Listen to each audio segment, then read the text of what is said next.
সবাইকে। এখানে বলা হচ্ছে একটা বৃত্তের ইকুয়েশন বের করো যে বৃত্তটা এই বৃত্তের সাথে সমকেন্দ্রিক, এককেন্দ্রিক, মানে এই বৃত্তের কেন্দ্র যেটা আমাদের নতুন বৃত্তের কেন্দ্র সেটাই হবে এবং সেই নতুন বৃত্তটা 2, -1 বিন্দু দিয়ে যাবে। তাহলে আমরা বলতে পারি আগে বৃত্তের কেন্দ্র বের করে ফেলি। আমরা x² + y²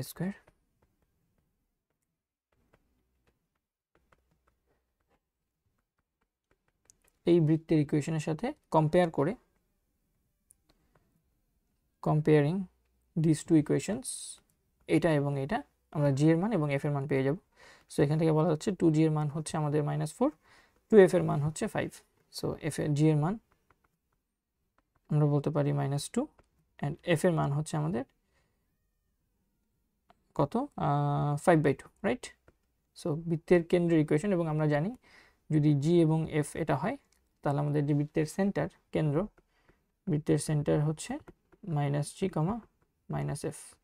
সুতরাং এখান থেকে বলা যায় বৃত্তের কেন্দ্র হচ্ছে -g মানে 2, -5/2। তো বৃত্তের কেন্দ্র হচ্ছে 2, -5/2। আর বৃত্তটা 2, -1 বিন্দু দিয়ে যায়।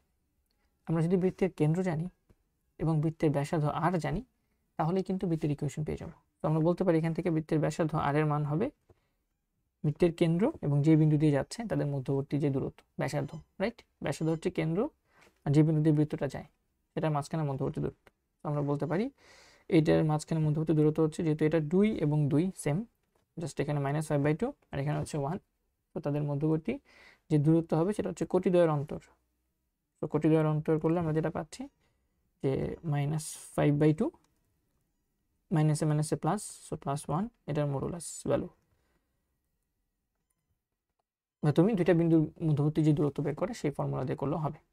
এটা আসতেছে কত, আড়াইয়ের সাথে 1 যোগ করলে হয় -আড়াই থেকে 1 যোগ করলে হয় 1.5, মানে 1.5। সো 1.5 এর মডুলাস ভ্যালু হচ্ছে 3/2। তো আমরা ব্যাসার্ধ পেয়ে গেছি। আমরা ব্যাসার্ধ জানি, কেন্দ্র জানি, সুতরাং নির্ণেয় সমীকরণ, নির্ণেয় বৃত্তের সমীকরণ হবে x - 2 whole square y - 5/2 whole square equal to ব্যাসার্ধ স্কোয়ার, সো 3/2 স্কোয়ার। এখন তুমি এটাকে একটু সিম্পলিফাই করে নিজের মতো সাজায় লিখতে পারো। সো আমরা এটাকে সাজায় একটু লিখি, x² - 4x + 4 + y² -2ab, so 2 × a × b, so 2 আর এই 2 কাটা যাবে, শুধু থাকবে হচ্ছে -5y প্লাস 25/4 ইকুয়ালস টু 9/4। এখন তুমি এপাশ ওপাশ করে গুণ করে দিলে আমার মনে হয় হয়ে যাচ্ছে। সো এখানে 4 দিয়ে লসাগু করো আর এখানে 4 দিয়ে লসাগু তো আছেই, 4 4 কাটাকাটি যাবে, জাস্ট এটা ইকুয়ালস টু 9 থাকবে। তো 4 দিয়ে লসাগু করলে আমাদের এখানে আসবে হচ্ছে 4x² - 16x 4 × 16 plus 4y² - 4 × 5 = 20, 20y plus 25 equals to 9।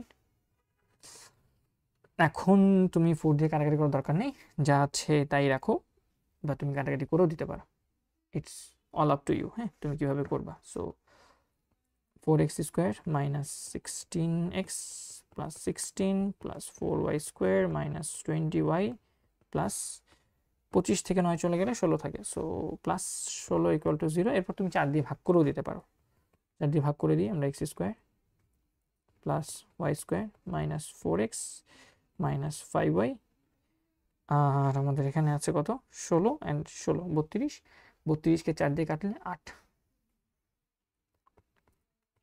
Equal to 0। এটাই হচ্ছে আমাদের সেই কাঙ্ক্ষিত বৃত্তের ইকুয়েশন। হোপফুলি আমরা ম্যাথটা বুঝতে পেরেছি। ধন্যবাদ।